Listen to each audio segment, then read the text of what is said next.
right, y'all.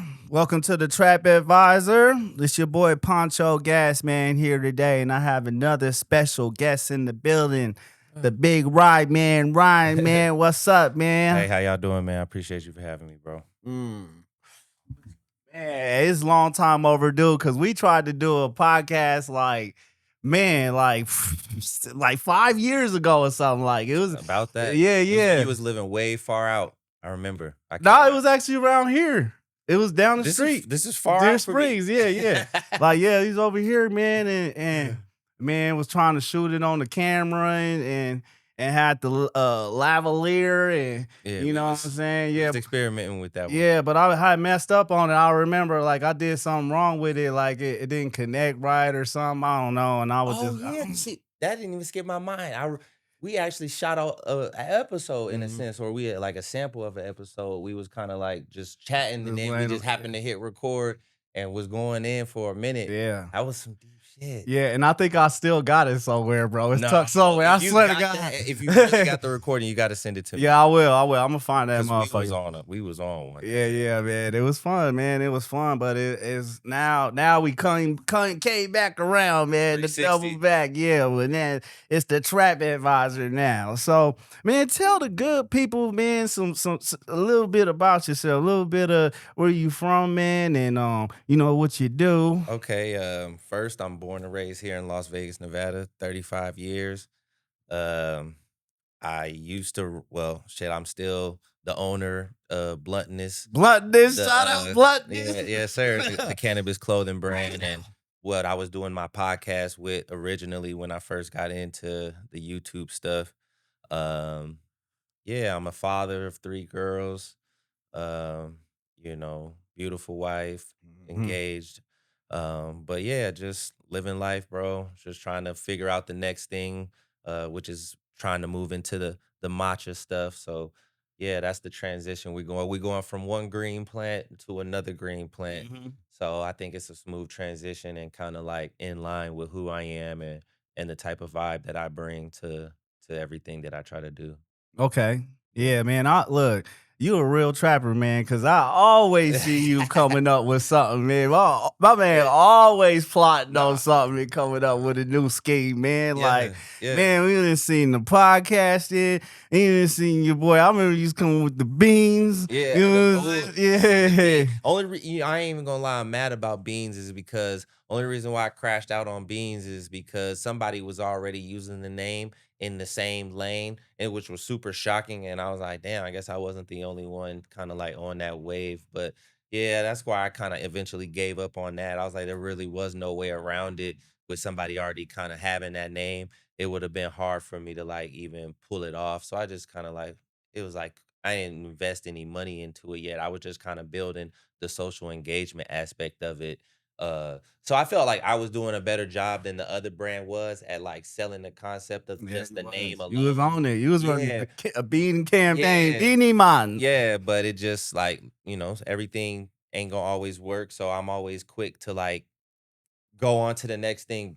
So sometimes I guess I might either get bored quick or I just don't even fully put the time in to finish certain ideas in a sense. Like it's like always on to the next, or maybe something's more interesting at that moment. So I kind of like flow where my heart takes me, and I'm just trying to capture what I feel is like the best move for me. Yeah, it's when you got a lot of good ideas, that's hard, man, Yeah. because it's like you try, all right, I'm gonna lock in on this or that, and then it might just, it might be too late too, because you locked in too late, you know what I'm saying, or it might just Right. get burnt out from it. But I don't know, man, it's crazy, man. But eventually you gotta like, yeah, just lock in on something. But the dopest part is you got to keep on failing though. Like, you know what I'm saying? Like at least like it's motherfucker, it's people out here that they don't even try. You know what I'm saying?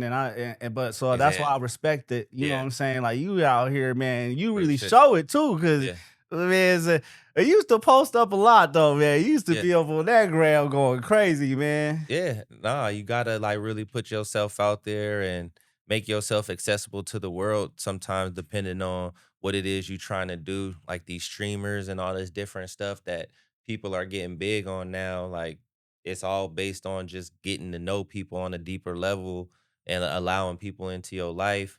So yeah, getting comfortable in front of the camera, being able to talk, being able to be personable is obviously important because right now it's Very. making people millionaires and Yeah. making them stars just because they're likable or they have this quality about them that keep people coming back. You know, whatever you got, even if it's something negative to say about the streamer, it's something being said. So you're creating conversation. So you're adding. So that's what I'm noticing too. Like with this stuff that you're doing. So with the matcha brand, I'm trying to do. I'm actually doing something like more of a vlog in a sense where I'm putting my face out there, connecting myself to the brand. I've been doing some studying and seeing that like people who do streaming or just who have been on Instagram for a while in a certain niche, like just showing that they love something in particular, and then they can create a brand off of that because their following knows, oh man, this person is really into weed. We know that or this person is really into matcha.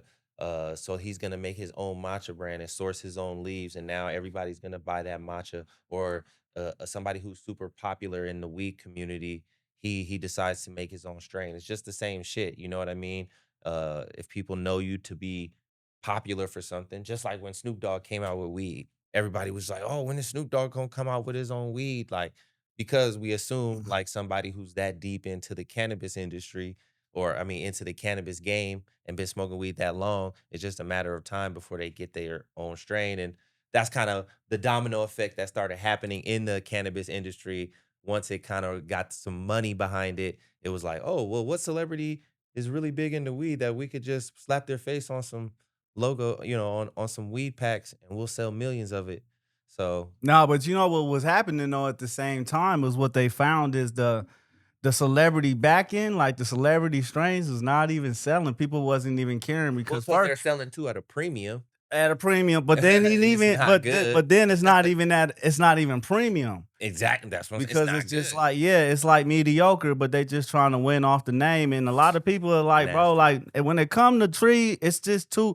This I know what I'm doing. You know what I'm saying? Like the people they know what they want to buy, and Mhm. get. Like they're not gonna buy your stuff just because of your name. Like when it come to weed, like nah, man. No. Maybe with clothes and stuff, but with weed, it's like I'm gonna try your stuff one time and see what it hit like, and if it ain't there, oh yeah, that I bu cause I never even heard a Snoop Dogg strain be like, oh yeah, that Snoop's like Yeah, yeah, that shit I like never heard anybody say any Wiz Khalifa weed?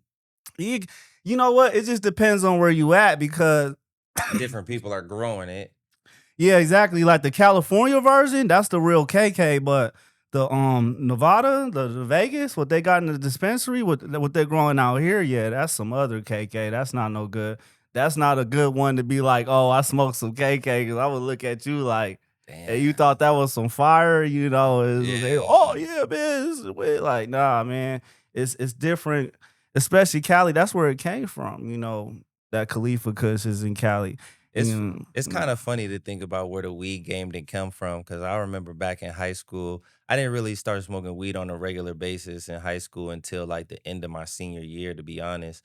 Before that, I had never even really regularly smoked weed, but, that shit was fucking seeing, like, stress, what do they call it? Pretendo, The pretendo, there you go, that's the other yeah, word, brick brick weed, weed, all that type of shit, like, chronic, we was still grabbing that. It was, like, really, like, OG, what else was there? Everybody was selling purple. some purple Urkel, Yeah, yeah, little Bubba.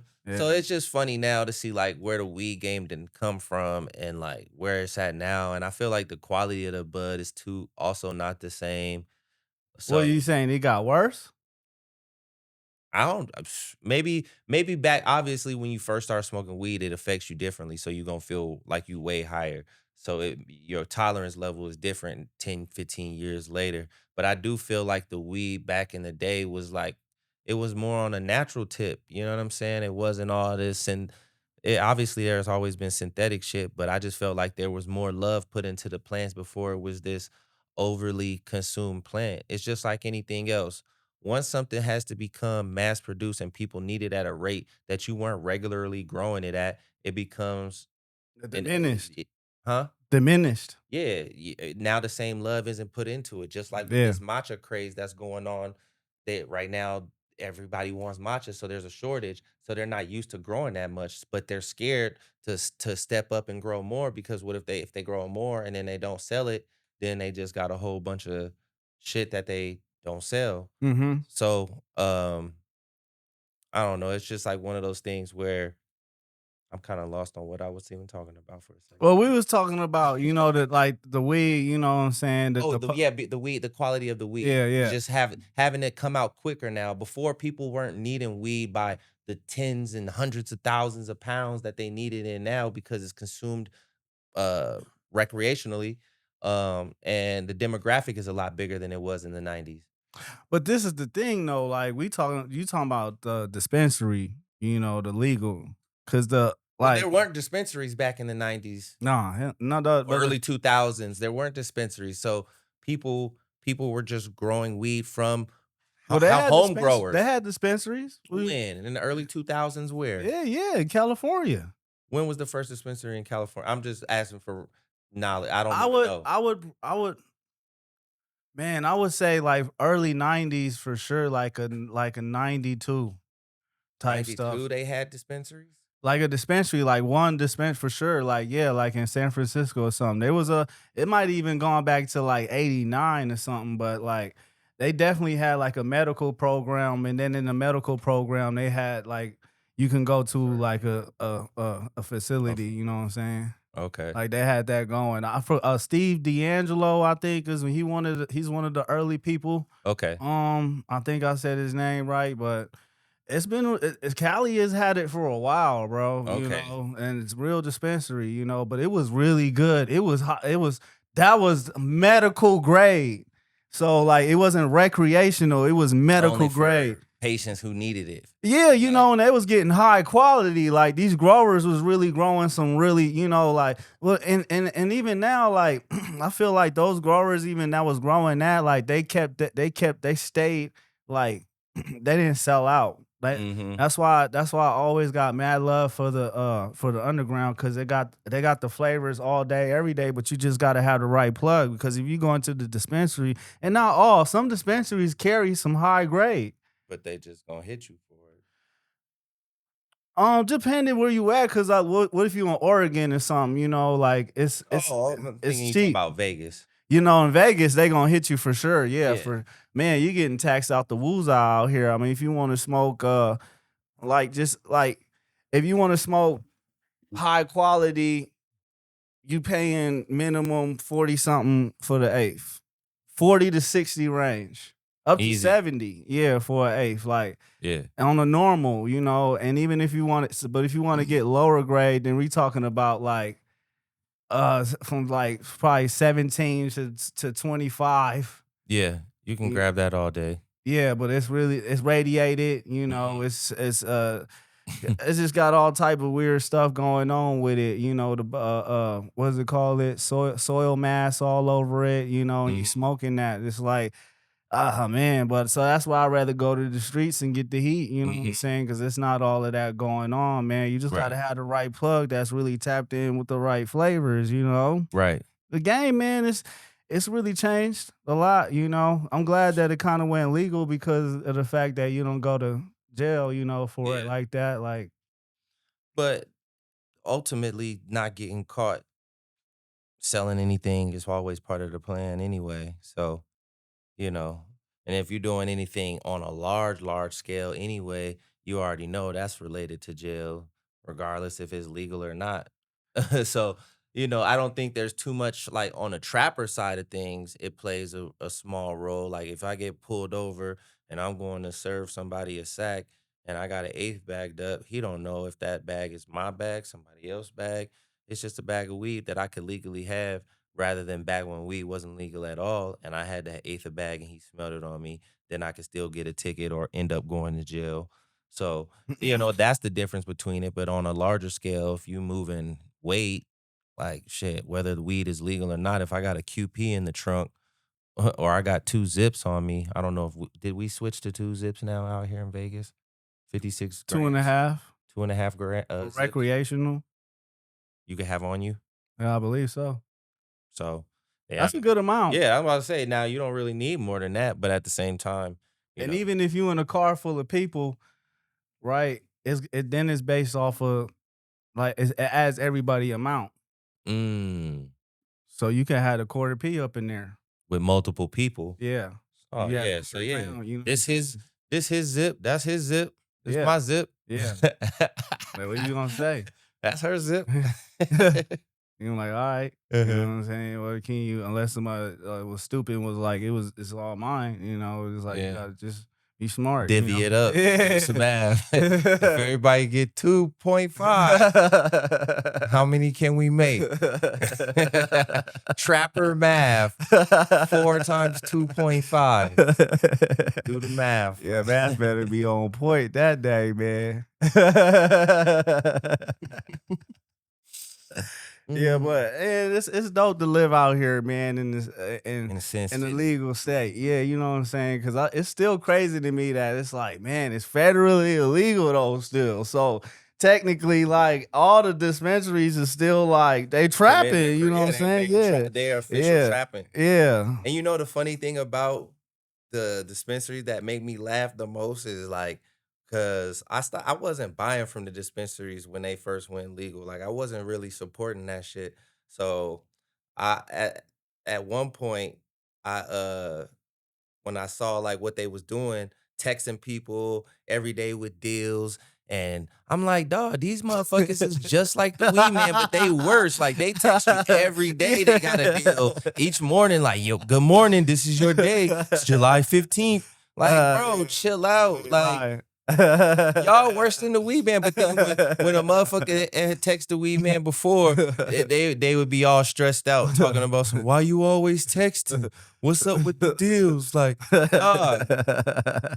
And now they just love. Oh, and that's the first thing my homeboy used to be like. Oh, the dispensary text me. They doing 25% off on all apes. I'm like, so what? I'm like, the apes is upcharged anyway. So they got you. They got you. Yeah, it don't matter. So it's funny, man. They are trapping in real time, but just run by execs who don't have any relationship to the culture. Nothing whatsoever. Just the money and awareness to say, oh, I should probably open up a dispensary. You know, add it to my portfolio. Yeah.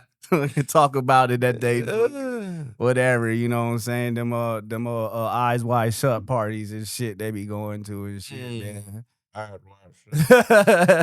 Yeah, they ain't really with it, man. I don't know, man. They just gotta, they just like the legal and the underground gotta come to like, so the way that the only way it can go properly is if the people at the top that got the money, they look for the people that want to get in the game. You know what I'm saying? And like, hey, like I got all the money. Like I know you got all the juice. You know what I'm saying? Like you got the people. The juice. Yeah, you know what I'm saying? Like you know all the good stuff. You got, you know, where parties, you know, whatever. Like I need got you. The right connection. Yeah, you know what I'm saying? Like I'm not finna like, but in their mind they like, oh, I gotta hire, because that's what's the wrong with the game here in the Vegas, where it's like they got all these like people that work for like Coca-Cola or something, you know what I'm saying? It's like, that what?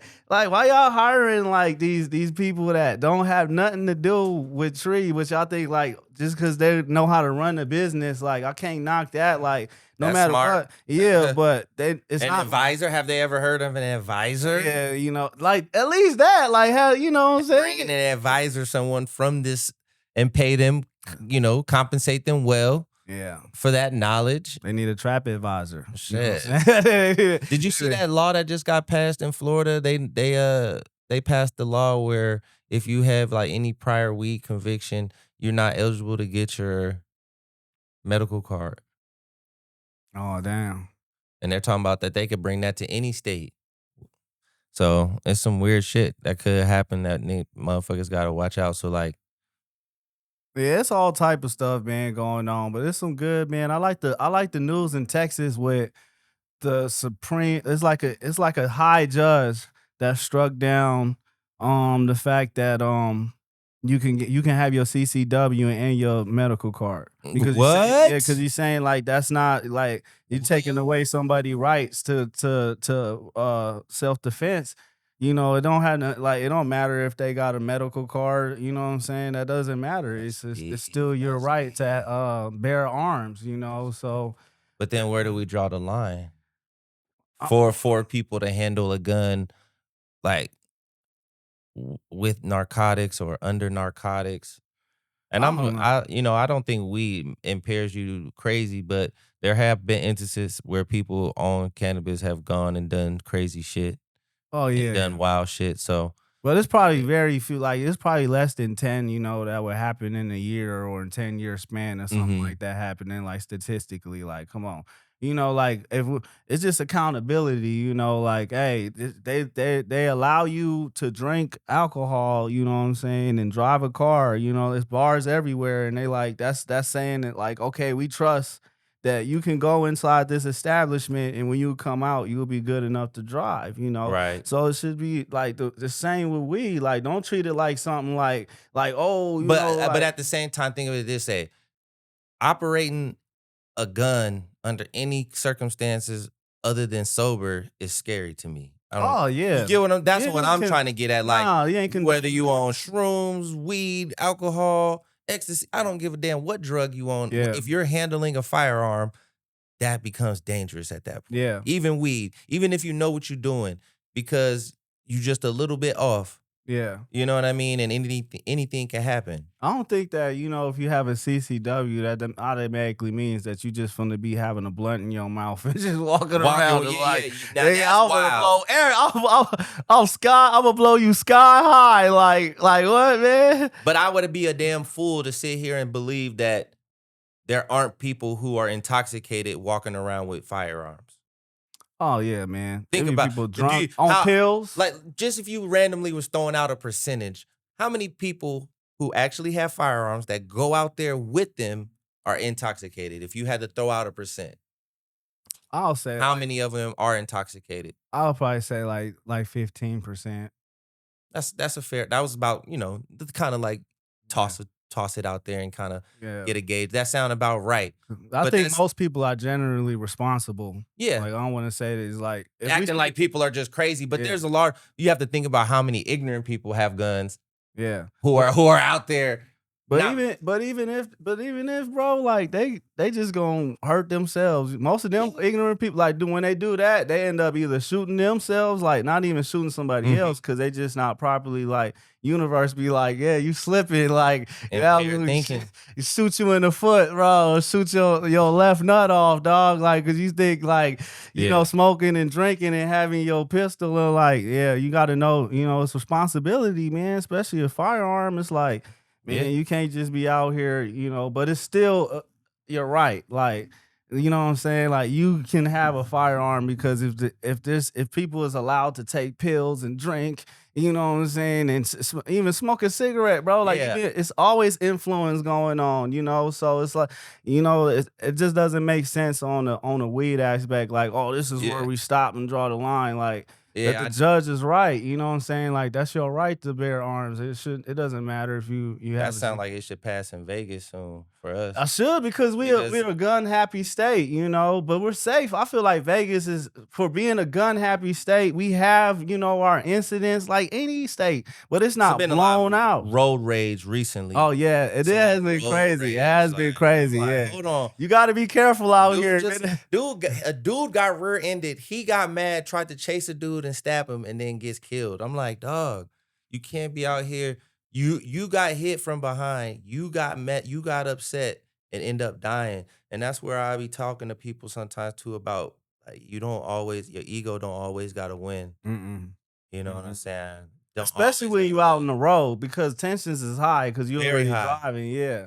And that's why people go crazy. You think of your life already, like you thinking all type of stuff. You driving 100 miles an hour, like everybody driving 100 out there. Like, It's, damn, the 215 feel like a racetrack. man. If you're not going 80, people are going by you looking at you like you a fool, dog. This shit gets wicked out here. They turn the streets up. These Cali people and everybody else, they Man. got the streets going. Fast and the Furious out that mess, bro. Like, all right. Detroit, Oh, Everybody coming out Yeah. here driving fast, but Traffic thick too. Like, man, I don't even know why y'all driving. There's too many cones out here, man. Like, I done seen people hit smashing the cones and try to do too much. I Like, do Uber too, so yeah. doing that, I see so much crazy shit, bro. This last week, I've been in some close calls, had seen some crazy shit. So yeah, I see this shit every day. It's Vegas is growing into like a whole nother city. So I'm excited about where we headed right now, just in general. But it's a lot of good things happening, more people doing shows, you putting a different spotlight on different shit. So Hey, but you as well, man. So yeah. you tell us a little bit more about that matcha. So I mean, when can we expect to see the matcha drop in? What type of Oh. like what can they get this good old matcha at? To be honest, I don't want like in my mind, I have some stuff set. I don't want to say anything publicly because then people kind of create these expectations, right? And Hmm. then if they don't get met, then they look at you like, oh damn, he not gonna do what he said. So I'd rather just say I know for sure I want to get it going by no later than the start of this year, but it all depends on the supply of matcha as well and when I decide to enter the game. So like I said, I'm working still on the business plan and getting everything together. And then depending on when all that comes together and the funding, um, it just depends on what the supply of matcha is and would they have enough to get me through until the next shading I said next shading, the next harvest comes in. So it is they do I think it's three different harvests. They might do four harvests, I think, but it's usually I think about three harvests. So they pick the leaves in different times of the year, and then they do to go through their milling process and do all of that. And it's really just like that one time a year, those three separate times. So it's like if they don't make enough for you to have enough to make it through the year, you gotta kinda, like, wait till next year, so that's where I'm like, I know for sure I wanna start it by next year when the next harvest comes in if I'm not able to get enough matcha to start off right away. But it's something that I've been working on in my mind and on paper for the last couple of months, just trying to get a menu together, thinking of the name, the logo. And crazy enough, I've been using ChatGPT to help manifest all of that. So it's been a great tool. It's taught me a lot about ChatGPT and how to prompt and do different things. So I can't wait to like on my journey on the JustMatcha.LV page, I give people a vlog type of style to where I'm gonna rate different matcha locations around the city to get a feel for what the matcha tastes like here in Las Vegas, and see if we can make a matcha that's gonna taste better than the competitors, Mhm. and then still give people more insight on how to develop their own business model to create something that they might want to do, that isn't matcha or anything else, but just utilizing chat GPT in a way that streamlines your ideas to concrete, you know, finished product, Mhm. without just keeping everything in your mind. So yeah, I can't wait to show, more of that. So tune into the JustMatcha.LV page. And then that's where you can see more of the journey about what we're trying to do with that and just teaching people more about matcha and bringing a more authentic tea experience to Las Vegas is kind of like the message that I'm trying to do and just make people more knowledgeable about health, wellness, everything. Just like I said, I told you earlier, I wanted to tie some of the roots of my cannabis journey into what I'm doing with the matcha as far as like we use scales to weigh out the matcha inside the bowl. It's a powder, different stuff like that to where it's gonna feel like, that was another thing that I enjoyed. I'm like, "Oh, shit, this is dope." I'm like, I got the full scale. I'm scooping the green shit onto the scale. I'm sifting it. It's like grinding it. You get what I'm saying? So, like, the whole process is a ritual, and it's, an experience that I think will kinda, like, bring everything home for me and bring me into a new space where, I'm still in, like, that zen feeling, still trying to deliver a product that puts people in a good mind state, feeling good and wanting to get their day going off. So Okay. that's the overall kind of like mission for me if I could spill it out. I like So, that a lot. I like that a lot. Well, all right, you just say he trapping matcha. yeah. You know, Matchwan. And we're gonna be selling like shirts and hats and shit to Okay. like bring the brand together.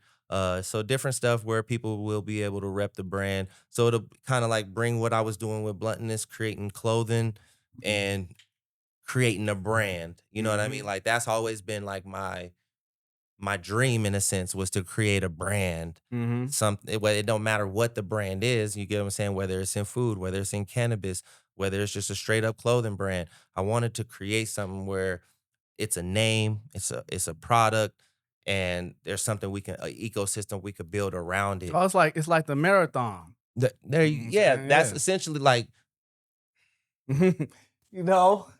Yeah, yeah. And we learning Nipsey. from the best. Yeah, You know what I'm like seeing saying? that We learning Nipsey from the best. blueprint and seeing like how Yeah. you can encompass a lot of things under one umbrella is kind of like what I was trying to do. So when do my Just Matcha, it's gonna be that same vibe where we can move into different sectors and we can make different partnerships and bring the community together, do different stuff like kind of like how you bringing me on the show. This is a community thing right here. You may not understand it that way or see it that way, but this is community. This is you bringing me in, showing people what I've done in the community, and then expressing your love for the community by the outreach and the efforts that you put in. You know, when you in it, it don't feel like what it is. But then when you in retrospect, when you look back, you like, damn, I did a lot for the community. I Mm-hmm. put a lot of people on to people that they didn't know about, and I taught them shit that they didn't know about before. Mm-hmm. So that's what I enjoyed too back when I was doing the content. More than anything, like I never been the one to like really enjoy the spotlight or try to be some like star in a sense. But Mm-hmm. I did always enjoy being able to like be that person that tries to put them on. I did like that I tried I to seen create that. enough pull for myself Mm-hmm. to like all them Bluntness shows, Puffing with Peas, were always about what I could get out of the person I was interviewing. How could I tell their story in a way that captivated who they were and what they were trying to do for the community and what they were building in the cannabis community? Because I knew that some of these people weren't going to get a platform on anywhere else or a platform where they could speak. Mm-hmm. So that's what I enjoyed being able to create something where they saw the value in what I was doing and was like, yeah, you know what? I'm willing to come to your office for an hour, hour and a half, 2 hours and talk with you and give to what you're doing because I see the effort. And that was the part that I enjoyed was like people seeing the effort that I put into it and respected it enough. And we created some dope shit. Like I still go back from time to time and watch some episodes or just to go relive some moments. And I'm like, damn, that was some fun times. Like I did that. And so, nobody can ever take that away. And Nah, you'll be nah. able to feel that same once you've like gotten through a whole season and you look back or however you decide to do it, even if it's just continuous, you after a year or 6 months, you'll look back and be like, damn, dog, we did 8 episodes, and you're gonna be like, "Fuck!" Like that's what's up. So Where can the people find you at though, man? So like, what was the do you have a website for the matcha or do you have no, a right IG? now it's all preliminary. But it's just the JustMatcha.LV on Instagram. I will create a TikTok a little bit later down the line. But like I said, I'm just creating that vlog type of atmosphere to get people to get used to me and what I'm building. And hopefully they want to buy a matcha from me because I know matcha and because they like me as a person as well. So there's different ways people are doing things with their business model to get you to buy something. It's not just about there's a lot of different things, customer experience, you know, their relationship to you, how much do they like you as a person? Do they want to support you and what you stand for? Did they hear that the product is really good and they want to see if it lives up to the hype? So there's different angles now that you have to attack when, No, doing anything. absolutely, absolutely. Well, all right, man. I think we got enough for the people Yeah. here, man. I hope they, tap in with you or Yeah. trap in with you. Check your Yeah. stuff Trap out, in. man. Yeah, man. Yeah. I know you're gonna have some bomb matcha. So, Make sure, man, That's the plan. don't forget about us, man. Get us on that, man. No, to be honest, I'll give you a little, only for people who end up watching this. But I'll do something special maybe with some of your guests. We could do something since I'm gonna premiere this information with you. But like I'm gonna obviously do like an opening party type, not even an opening party, but a soft opening with some people from the community who do food reviews and some of my cannabis community people who I'm still good with that I want to come by and test out the matcha, see the location. So I've already thought about that. Definitely want to get the word out before we open. I don't want to just come out to the world without like doing my due diligence with like tapping in with the community and trying to like do some community efforts as far as like a giveaway or do something for a school. I'm not sure, but we just gonna figure something out where we not just trying to look to gain from the community, but so much trying to give back as well. So maybe do like an opening event where we do some giveaways and just try to build some camaraderie and see if we can get people on to matcha. Cause not gonna lie, man, I've been drinking some of the matchas out here in Las Vegas and I'm really not impressed. One of the main reasons I wanted to even open a matcha spot is I went to Orlando for Christmas back in 2024 and last year. And I had some of the best matcha I ever had from this coffee shop out there called XO Coffee Shop. And ever since I had it, I haven't had any nowhere near as good as that matcha. And I've been just chasing, trying to find a matcha that reminded me of that matcha. And that was like my mission. I'm like, I want to create a matcha that tastes just like that one or better than what I had out there and try to bring that experience to Vegas. Okay, so a matcha connoisseur, man. Matcha man savage, man. Hey, trademark that. Yeah. Hey, well, that's a wrap from the trap, man. Y'all heard it over here, man. Thank you for trapping in. Y'all have a nice night, man. Peace. Appreciate you, man. No problem, man.